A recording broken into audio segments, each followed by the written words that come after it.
Good evening. कैसे हैं आप सब? तो जी आज दिन है सोमवार, सावन का पहला सोमवार है। तो आप सभी को सावन के पहले सोमवार की हार्दिक शुभकामनाएं। टाइम हुआ है शाम के 6 बजे का और आज मैं अभी से व्लॉग शुरू कर रही हूँ। बस इवनिंग का जो मेरा रूटीन होता है वही मैं आप लोगों के साथ शेयर करने वाली हूँ। मेरा evening to night cleaning routine, dinner routine, जो भी मेरा रूटीन होता है वो मैं आप लोगों के साथ शेयर करने वाली हूँ।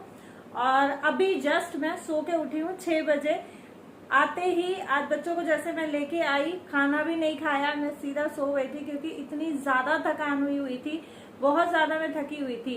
तो अभी आप लोगों को ना मैं एक बार अपने रूम का हाल दिखाती हूँ। मेरे रूम का हाल क्या हो रखा है वो साफ करेंगे, लेकिन उससे पहले आज मैं एक कमेंट कवर करूंगी। और ये कमेंट स्टार्टिंग में, वीडियो के स्टार्टिंग में कवर करने का रीजन है क्योंकि इन्होंने जो एक इस कमेंट में बात लिखी है ना, वो चीज मुझे पर्सनल तौर पे थोड़ी सी अच्छी नहीं लगी। और मुझे नहीं लगता कि सोशल मीडिया पे एक अच्छा और सच्चा नागरिक होने के नाते इस तरीके के कमेंट्स हमें पास करने चाहिए जो हमारे देश को, समाज को, हमारे आसपास के एटमॉस्फेयर को खराब करें। तो जी इन्होंने लिखा, अच्छा आप ना बिंदी लगाते हो, ना लिपस्टिक लगाते हो, ना चूड़ी पहनते हो, जैसे एक मशीन दूर लगाते हो, जैसे ऐसे रहते हो आप जैसे मुसलमान। सबसे पहली चीज आपको किसने बोला कि मुसलमान चूड़ियां नहीं पहनते हैं? जो मुस्लिम लेडीज होती हैं, मैंने बहुत सारी मुस्लिम लेडीज ऐसी देखी हैं जो चूड़ियां पहनती हैं। जब मैं गांव में रहती थी, मेरे यहाँ जो हेल्पर आती थी वो मुस्लिम थी और वो इतनी चूड़ियां पहनती थी, वो प्रॉपर चूड़ियां पहनती थी, इतनी चूड़ियां पहनती थी। तो सबसे पहली चीज मैं आपसे हाथ जोड़ के रिक्वेस्ट करना चाहूंगी, आप मेरी वीडियोस देखने में इंटरेस्टेड हैं या नहीं है आई डोंट नो, लेकिन मेरे चैनल पे आके प्लीज हिंदू, मुस्लिम, सिख, ईसाई ये सब चीजें ना करें। मुस्लिम्स का अपना कल्चर है, हिंदुओं का अपना कल्चर है, क्रिश्चियंस का अपना कल्चर है, हर किसी रिलीजन का, हर किसी कास्ट का अपना अपना कल्चर है। इवन हिंदुओं में भी स्टेट के साथ कल्चर चेंज हो जाता है, रिचुअल्स चेंज हो जाते हैं। तो आपसे रिक्वेस्ट है कि प्लीज इस तरीके का कमेंट, ये हिंदू मुस्लिम वाला, दोबारा मेरे चैनल पे ना आए। रही बात लिपस्टिक, बिंदी और क्या था, चूड़ियां, तो जी देखें, लिपस्टिक लगाना मुझे बहुत ज्यादा पसंद नहीं है क्योंकि एज यू नो कि लिपस्टिक हम लगाते हैं वो पेट में जाती है तो बहुत सारी बीमारियां बाहर आती हैं। अब आप स्मज प्रूफ लगाते हो तो भी आप सोचो, मैंने आप लोगों के साथ शेड शेयर किया था, 3 दिन में मेरे हाथ से वो लिपस्टिक उतरी थी। और ये लिपस्टिक जो स्मज प्रूफ होती हैं, इसको मेकअप हटाने के लिए जो वाटर प्रूफ होता है या लिपस्टिक हटाने के लिए हमें ऑयल का यूज करना पड़ता है। खाने में हम ऑयल भी खाते हैं, घी भी खाते हैं, जिसके थ्रू वो होठों से और हमारे अंदर में जाती है। जब हाथ पे से वो लिपस्टिक 3 दिन से नहीं उतरी तो अगर उसके कण गले में जाके चिपकते हैं तो ये सोचें कि वो क्या इफेक्ट छोड़ के जाएंगे। रही बात बिंदी की, शायद आप मेरी वीडियोस ध्यान से देखते नहीं हो, मेरे माथे पे हमेशा काली बिंदी होती है, सिंदूर होता है। ये 2 चूड़ियां मेरे हाथ में है, ये 2 चूड़ियां मेरे हाथ में है। अब घर में अगर आप ये चाहें कि मैं हाथ भर भर के चूड़ियां पहनूं तो इट्स नॉट पॉसिबल, ठीक है। तो जी ये कमेंट मुझे कवर करना बहुत जरूरी था। उम्मीद करती हूँ कि ये सेटिस्फाइड होंगे मेरे आंसर से। और अगेन बोल रही हूँ, ये हिंदू और मुस्लिम वाला मसला प्लीज मेरे चैनल पे शुरू ना करें कि हिंदू कैसे रहते हैं और मुस्लिम कैसे रहते हैं। और अभी आप लोग देखो मेरे रूम का हाल और आपको दिखाती हूँ कुछ। तो जी ये है मेरे बेड के हालात कुछ इस तरीके से। और मशीन देखो मेरी यहाँ रखी है। मैं बस दोपहर को जैसे ही थक गई ना बहुत ज्यादा, मैंने ये मशीन नीचे रखी और मैं सो गई। और मैं क्यों मेरे साथ आज ऐसा हुआ मैं आपको बताती हूँ। देखो ये चेयर ना पूरी भरी पड़ी है मेरे सूटों की, और ये सारे सूट हैं यहाँ के। ये देखो ये पूरा खाली हो गया। और ये मैंने क्यों उतारे वो भी मैं आपको बताती हूँ। इसका ना ये जो है ये टूट गया, ये देखें ये ना टूट गया। और आप लोगों के कमेंट्स भी आते हैं बीच बीच में जब मैं इसमें स्टूल पे चढ़ के कपड़े टांगती हूँ या उतारती हूँ कि दीदी आप ना स्टूल पे चढ़ के मत उतारा करो, इसको नीचे कर लिया करो, उतरना चढ़ना कम हो जाएगा। टूटा है ना, ये टूटा है। सेम इसी कंडीशन में ये वाला हुआ था, तो हमने क्या किया था, इसको ऊपर नीचे करना बंद कर दिया था, तो ये रुका हुआ था। इसमें देखो पेन फंसा रखा है, पेन फंसा के रोक रखा है। क्या हुआ, जब मैं नहाने के लिए कपड़े निकालने लगी ना, इसमें जैसे मैंने स्टूल रखा और मैं ऐसे करके सूट देख रही थी कि कौन सा पहनना, और ये धड़ाम से आगे मेरे सिर पे गिरा। मैंने भाग के इसकी रॉड पकड़ी, बस इतना ही मेहर रह गई कि चोट नहीं लगी मुझे। तो चलो फटाफट काम कर लेते हैं। आज मैंने बहुत लंबी चौड़ी बातें कर ली है आपसे। अच्छा, ये ना ब्लैक सूट है जो मैं अभी सूट लेके आई थी उनमें से एक। तो इसकी मैंने कुर्ती सिल ली है, प्लाजो में इसका नहीं सिलूंगी, बॉटम नहीं सिलने वाली हूँ क्योंकि मेरे पास ब्लैक लेगिंग है, वो ही मैं इसके साथ पेयर अप करके पहनूंगी। ये ग्रीन कलर का कुर्ता है जिसकी कटिंग मैंने आप लोगों के साथ शेयर की थी, तो ये सिल गया है, बट इसका ना गला बहुत छोटा रह गया, तो उधेड़ के मुझे दोबारा से ठीक करना है। यहाँ जब मैं काम कर रही हूँ तो काम करते करते खुशी मेरे लिए बना लाई है चाय, क्योंकि वो ये कि देखो उठने के बाद थोड़ी बहुत चाय तो चाहिए, नहीं तो सिर में दर्द हो जाता है। और इसका 5-7 मिनट का ब्रेक था तो इसने चाय बना दी। लकी की चल रही है क्लास। ब्लैंकेट और बेडशीट दोनों ही मैं लेके सोई थी। पहले मैं AC 30 पे कर रखा था तो बेडशीट लेके सोई, फिर गर्मी लगने लगी, मैंने लो टेम्परेचर कर लिया, ठंड लगी तो ऊपर से ब्लैंकेट ले लिया। और मुझे ना एक कमेंट आया था, वैसे काफ़ी बार ये कमेंट भी आता है कि आपके बच्चे कितने हैं, बट अभी एक कमेंट आया है, आई थिंक कल की ही वीडियो में आया या परसों की में आया है, कि आप अपनी बेटियों से भी काम कर, हाँ ये पुरानी वीडियो पे कमेंट आया है कि आप अपनी बेटियों से भी कुछ काम कराया करें। तो जी मेरे पास 2 ही बेबी हैं, एक बेटा और एक बेटी। और बेटी मेरी काम करती है, मेरा बेटा भी काम करता है। बेटा ये होता है कि मेरे साथ अगर लगा हुआ है तो वीडियो में आ जाता है, अदरवाइज़ मैं बच्चों को वीडियो में लेना कंफर्टेबल नहीं समझती हूँ, क्योंकि ये टाइम बच्चों की पढ़ाई लिखाई का है। और मेरा मानना ये है कि इस टाइम पे बच्चे अगर सोशल मीडिया में इन्वॉल्व हो जाते हैं तो वो पढ़ाई लिखाई से दूर हो जाते हैं, बच्चे आउट ऑफ ट्रैक हो जाते हैं। अगर सोशल मीडिया में बच्चे इस टाइम पे बच्चों का इन्वॉल्वमेंट बढ़ जाता है। अच्छा, एक बार और मैंने ये चीज़ शेयर की थी आप लोगों के साथ, तो बहुत सारे कमेंट्स मुझे आए थे, कुछ सरकास्टिक वे में आए थे, कुछ पॉजिटिव सेंस में आए थे कि क्या आपके बच्चे बाकी कोई सोशल मीडिया यूज़ नहीं करते। तो मैं आप लोगों को यहाँ क्लियर कर दूँ, आप लोग कमेंट करें उससे पहले, मेरे बच्चे कोई भी सोशल मीडिया यूज़ नहीं करते हैं। इवन मेरी बेटी व्हाट्सअप, इंस्टाग्राम, फेसबुक कुछ भी यूज़ नहीं करती है। तो बड़ी बेटी बड़ी है तो बेटी नहीं करती तो बेटे का तो सवाल ही नहीं पैदा होता है।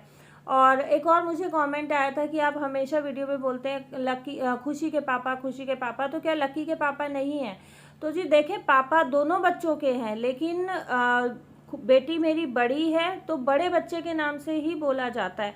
हमेशा अगर आपका बेटा बड़ा होगा तो लकी के पापा बोला जाएगा, बेटी बड़ी है तो खुशी के पापा बोला जाता है, बड़े बच्चे का नाम ही मुंह पे आता है। एक और कमेंट आया कि आपने खुशी के नाम से चैनल क्यों रखा, आपने लक्की के नाम से चैनल क्यों नहीं रखा। तो जी खुशी मेरी बड़ी बेटी है। अब देखें यहाँ पे अगर मैं लक्की के नाम से रख देती तो फिर ना मुझे कमेंट्स आते कि आप भेदभाव कर रहे हो, बेटी के नाम से नहीं रखा, बेटे के नाम से रखा। तो जी देखें, सेटिस्फेक्शन तो इंसान को कभी भी नहीं मिलता है, और हमारे में ना एक कहावत है, काले सिर वाले के धाप नहीं होती है। तो बस यही है कि बेटी मेरी बड़ी है, वो बेटे की हाइट ज़्यादा है तो देखने में बेटा बड़ा लगता है, बट बेटी मेरी बड़ी है तो बेटी का ही नाम मुंह पे आता है। बस यही कारण है, इसके अलावा और कोई कारण नहीं है। तो बेड मैंने पूरा साफ़ कर दिया है, चाय भी मेरी हो गई है, और चाय पीते पीते मैंने आप लोगों के कुछ कमेंट्स पढ़े हैं। और बस यहाँ पे अभी मैं झाड़ के और बेडशीट बिछा लूँगी, क्योंकि मैं सिलाई कर रही थी ना, इस पर तो धागे वागे काफ़ी चीज़ें आ जाती हैं।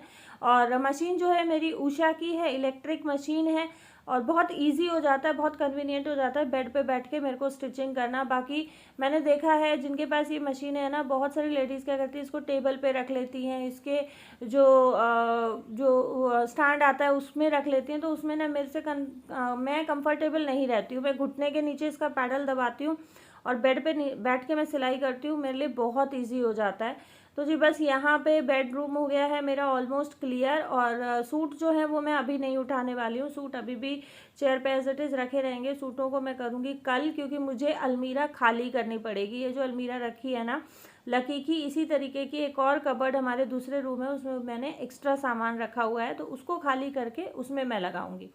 तो जी बेडरूम साफ़ करने के बाद मैं आ गई हूँ डिनर की तैयारी करने के लिए। और डिनर में मैं बनाने वाली हूँ अरहर की दाल और चावल। गर्मी बहुत ज़्यादा है तो रात का मैं कोशिश करती हूँ कि हम लोग हल्का फुल्का ही कुछ डिनर में बनाएं, बहुत ज़्यादा हैवी ना हो। तो मैं बनाऊंगी अरहर की दाल, तो मैंने भिगो के रख दी है दाल, और दाल भीगेगी जब तक मैं 2-4 अपने काम निपटा लूँगी। तो सबसे पहले मैं लगाने वाली हूँ बर्तन, और ये बर्तनों का जो मेरा सबसे ऊपर वाला कंपार्टमेंट है ना, ये बहुत जल्दी ड्रॉअर मैसी हो जाता है, क्योंकि इसमें से बच्चे भी बर्तन निकालते हैं। हेल्पर भी क्या करती है, बर्तन साफ़ करने से पहले इसमें बर्तन लगा देती है, टोकरी में जो एक आधा बर्तन होता है। तो बस यही है कि ऊपर नीचे बर्तन हो जाते हैं, तो ये मुझे करना ही पड़ता है, सुबह नहीं तो शाम को नहीं तो सुबह में एक बार, तो ये दिन में ज़रूर ठीक होता है। अच्छा, एक और कमेंट आया था कि क्या आप अपने बर्तन खुद साफ़ करती हैं, पता नहीं ऐसे आया था या ये आया था साफ़ नहीं करती हैं, ऐसे ही कुछ आया था। तो जी ऐसा है, बर्तन मैं भी साफ़ कर लेती हूँ और बर्तन हेल्पर भी साफ़ कर देती है, क्योंकि मैं बहुत ज़्यादा इकट्ठे करके नहीं रखती हूँ। समटाइम क्या होता है कि आप हेल्पर के भरोसे बैठे रहते हो, बर्तन इकट्ठे करके रखते हो, और हेल्पर का सडन फ़ोन आता है कि मेरी तबीयत ख़राब हो गई है, मैं नहीं आ रही हूँ। तो उस टाइम पे इकट्ठे बहुत सारा बर्तन मांजने में बड़ी दिक्कत हो जाती है। तो मेरा ये रहता है नियत कि मैं थोड़े थोड़े बर्तन साथ साथ धुलती चलूँ, ताकि अगर हेल्पर ना भी आए तो बहुत ज़्यादा बर्तन मुझे ना मांजने पड़े। अच्छा, एक किसी ने पूछा, आज मैं बहुत सारे कमेंट्स कवर करने वाली हूँ। ऑलमोस्ट मैं कोशिश करूँगी कि जितने कल कमेंट्स आए थे मैं सारे कवर कर पाऊँ, क्योंकि बहुत टाइम से मैं आप लोगों के कमेंट्स नहीं रिप्लाई कर पा रही थी।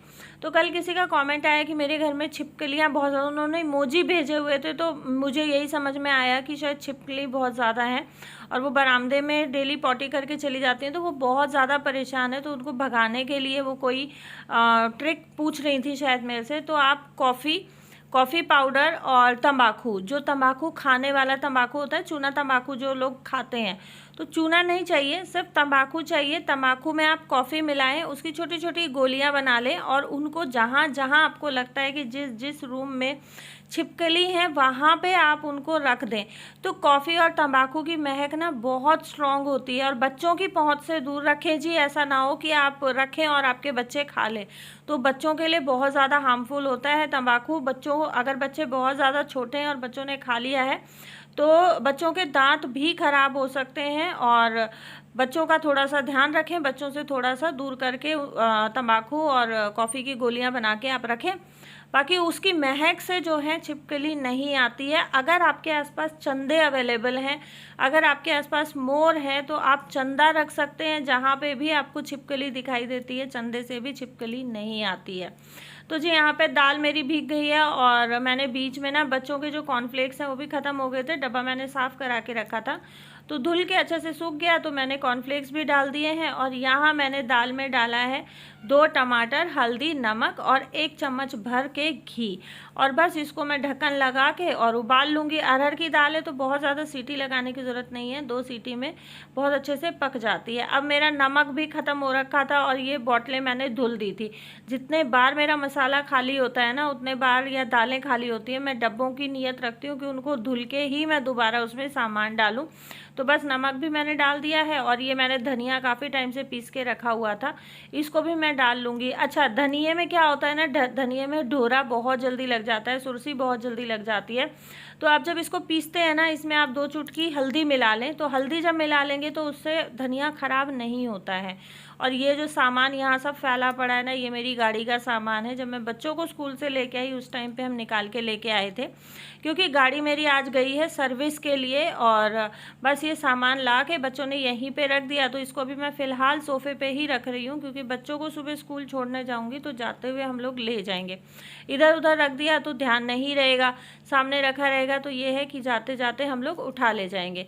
और ये गद्दा मैंने बाहर निकाल दिया है डाइनिंग एरिया में, क्योंकि ये बेड के साइड में रखा हुआ था, और मुझे ना वहाँ से निकलने घुसने में बड़ी दिक्कत हो रही थी, क्योंकि प्लग उसी साइड है और मशीन मैंने उसी साइड लगा के मैं बैठी हुई थी।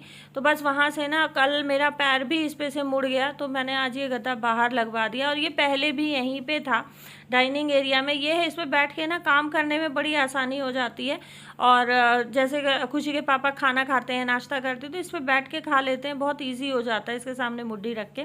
और बस ये जो प्याज और आलू हैं, आलू मैं लेके आई थी और प्याज मैंने ग्रोफर से मंगाए थे, तो इनको भी मैं बास्केट में डाल के रख दूँगी। और अभी फ़िलहाल ना मैं बहुत ज़्यादा ना तो लेके आ रही हूँ ना मैं मंगा रही हूँ, क्योंकि गर्मी बहुत ज़्यादा है। आलू हम लोग बहुत ज़्यादा नहीं खाते हैं, तो आलू मेरे बहुत सारे ख़राब भी हो गए हैं। प्याज का भी यही है कि मैं बहुत ज़्यादा नहीं मंगा रही हूँ, जैसे ख़त्म होता है तो मैं ले आती हूँ या मैं मंगा लेती हूँ। और ये खीरा मैं आलू के साथ ही लेके आई थी। कल परसों जब हम लोग खुशी को दवाई दिलाने गए तो आते हुए हम लोग ये खीरा, टमाटर, आलू 3 ही चीज़ लेके आई थी। मैं सब्ज़ी लेने गई थी बट सब्ज़ी अच्छी नहीं थी। टमाटर भी मैं आधा किलो लेके आई थी तो आज ख़त्म हो गया। कल मुझे सब्ज़ी पॉजिटिवली लानी ही पड़ेगी क्योंकि कुछ भी सब्ज़ी घर में नहीं है। और बस यहाँ साथ साथ मैंने खीरे लगा के और फ्रिज में रख दिए हैं और मैं सैलेड काट के रख दूँगी। और यहाँ इस टाइम तक ना मेरे फ़ोन की बैटरी बिल्कुल डेड हो गई थी और ये लास्ट क्लिप थी जो शूट हुई। उसके बाद मैंने बहुत टाइम तक वेट किया कि मेरे फ़ोन की बैटरी एटलीस्ट 30-40% हो जाए, उसके बाद मैं वीडियो शूट करूँगी और उसके बाद मैं कंटिन्यू करूँगी। बस ये मैंने छौंक का प्याज काटा है, यहीं तक शूट हुआ। सैलेड काटा, वो आगे शूट हुआ ही नहीं, फ़ोन मेरा स्विच ऑफ हो गया। तो जी यहाँ पे फ़ोन चार्ज करने के बाद अब मैं आ गई हूँ दाल छौंकने के लिए। और फ़ोन चार्जिंग का वेट करते करते ना मेरा बहुत सारा टाइम वेस्ट हो गया। अब मैंने सोचा भी था कि मैं दाल छौंक लेती हूँ, फिर मैंने कहा आप लोग कमेंट करोगे दीदी आपने दिखाया नहीं आप छौंक कैसे लगाते हो। तो मैंने घी लिया, घी में हींग जीरा डाला खूब सारा और उसमें मैंने कटा हुआ प्याज डाल दिया। प्याज जैसे ही हल्का गुलाबी हुआ इसमें मैंने डाल दिया खूब सारा लहसुन। अच्छा, अरहर की दाल में ना ज़्यादा लहसुन जो है वो अच्छा लगता है। प्याज आप थोड़ा कम भी रखें तो चल जाता है, लेकिन लहसुन अदरक आप जितना ज़्यादा रखेंगे ना उतना ज़्यादा डिलीशियस अरहर की दाल बनती है। और मैंने 5 से 6 इसमें साबुत मिर्च डाली है, मैंने काट के नहीं डाली है। जिसको चाहिएगी ले लेंगे, जिसको नहीं चाहिएगी वो निकाल देंगे, क्योंकि मेरा लकी ज़्यादा मिर्ची नहीं खाता है। और बस सारी चीज़ों को अच्छे से भून लिया। उसमें टमाटर डाल दिए जो हमने दाल के साथ बॉईल किए थे। थोड़ा सा धनिया पाउडर डाल के ढक के उसको अच्छे से पका लेंगे जब तक टमाटर और जो मसाला है वो घी से अलग नहीं हो जाता। मसाला भुन रहा है तब तक मैं बच्चों के लंच बॉक्स धुल के रख दूंगी, तो ये है कि सूख जाएंगे। सुबह बच्चों को फिर से स्कूल जाना है और मेरा यही रहता है। अभी मैंने आप लोगों को बताया थोड़ी देर पहले कि थोड़े थोड़े बर्तन होते हैं, मैं थोड़े थोड़े बर्तन साथ साथ धुलती हुई चलती हूँ। अच्छा, मुझे ना अभी भी बहुत सारे कमेंट्स आते हैं, आप चिल्लाती बहुत हो, आप बहुत ज़ोर से बोलती हो, आप बहुत लाउड बोलती हो। तो जी मेरा टोन ही ऐसा है वॉइस का, मैं जितना मर्जी कंट्रोल करूँ मेरे से नहीं हो पाता है। थोड़ी देर के बाद ओरिजिनल वॉइस निकल के ही आ जाती है। हमारे यहाँ क्या होता है, जैसे जेठ हैं, ससुर हैं, बड़े जो भी हैं उनसे घूंघट पल्ला होता है। तो जब तक वो घर में रहेंगे तो बहू ऊंची आवाज़ में तेज़ आवाज़ में बात नहीं करती है, उन तक आवाज़ नहीं जानी चाहिए। हमारे यहाँ इस तरीके का रिचुअल है। अब उस टाइम पे भी मेरे से कंट्रोल होता नहीं है। जब मेरी शादी हुई स्टार्टिंग में मेरी मदर इन लॉ बहुत टोकती थी, लेकिन बाद में जब उन लोगों को पता चला कि इसका टोन ही ऐसा है और ये नहीं कंट्रोल कर सकते, अब मुझे कोई नहीं बोलता है घर में, क्योंकि सबको पता है कि मैं इतना ही तेज़ बोलती हूँ। अच्छा, किसी ने पूछा था कि आपने गद्दे कहाँ से लिए थे, जो स्पेयर गद्दे हैं मुझे भी लेने हैं। तो जी वो जो जहाँ फर्नीचर मिलता है, बेड मिलते हैं, बस उन्हीं के पास आपको स्पेयर गद्दे मिल जाते हैं। आप किसी भी साइज़ का ले लें, सिंगल बेड का ले लें या डबल बेड का ले लें या जो दीवान आता है उसका ले लें। बहुत इजीली फर्नीचर शॉप पे, फर्नीचर मार्केट में आपको गद्दे मिल जाते हैं और काफ़ी रीज़नेबल रेट में मिलते हैं, बहुत महंगे भी नहीं पड़ते। और ये बहुत अच्छा ऑप्शन है कि अगर आप बेड अफोर्ड नहीं कर सकते हो, आप 2-3 गद्दे स्पेयर में ले लो, उससे बहुत आसानी से काम हो जाता है। तो जी दाल मैंने अच्छे से छौंक दी है, नींबू डाल दिया है, चावल बन गए और ये हमारी थाली बन के बिल्कुल रेडी है डिनर की। दाल, चावल, रोटी, सैलेड और आम का अचार। तो जी ये था मेरा आज का वीडियो। अगर अच्छा लगा तो उम्मीद करती हूँ कि आप वीडियो को लाइक, शेयर और चैनल को सब्सक्राइब जरूर करेंगे और नोटिफिकेशन वाली बेल आइकन के साथ। Thank you so much for watching my blog.